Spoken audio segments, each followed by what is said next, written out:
Do you ever end up in this situation? I know you do.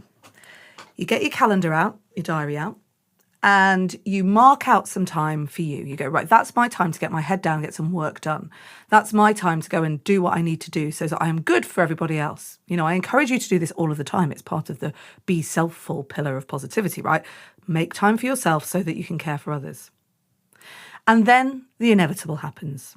A colleague walks over and says, listen, the only time that I can meet next week is this time, and I'm just wondering if we could get some time in because we've got this, and this to sort. And instead of saying, no, I can't do that, and feeling that pinch of guilt, you go, okay, yeah, no, sure, I can do half an hour then. Half an hour of your 2-hour time is taken up with someone else, which really is another hour because your brain is doing something else. So there is your time gone. And it doesn't feel like much at the time, but then eventually, if you do that enough times, there's no time for you left.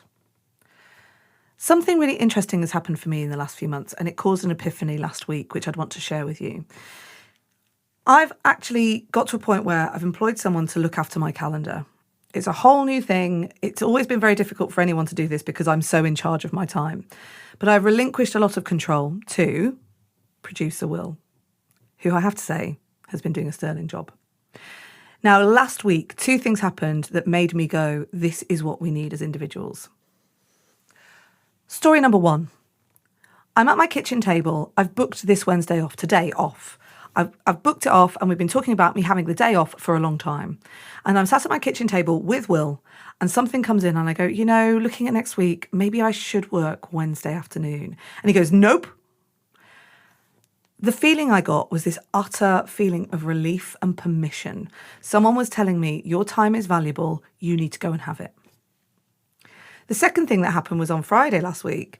We stood with a prospect and we've got new work coming from them, and I'm really excited about this work and I don't want to let them down. And we're working out when we're going to meet. And I turn to Will and I say, week beginning the 15th? And he goes, good luck. And then he said, you know what? The best time is going to be the beginning of January. Your diary is so full. And the same feeling happened. Oh, my time is precious. The funny thing is, it shouldn't, but it kind of does take someone else to step in and look after those things sometimes, doesn't it? And what it made me think was, maybe we should all be thinking a bit like Will. Like we've got a Will. What would Will say? Will would protect my time. So why aren't I? He can see that I need to be able to work on the things I need to work on. He can see that I need some rest. Why can't I? So today, when that colleague comes over and says, listen, the only time I can meet next week is, you push back and you just say, no, I can't do that time, I'm sorry. Your time for you is as important, if not more important, than your time for anyone else.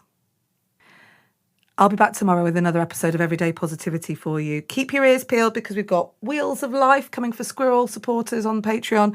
We've got Hangouts coming before Christmas, and I can't wait to see you. So I'll be back tomorrow. Have a great day. And remember, you have 100% got this.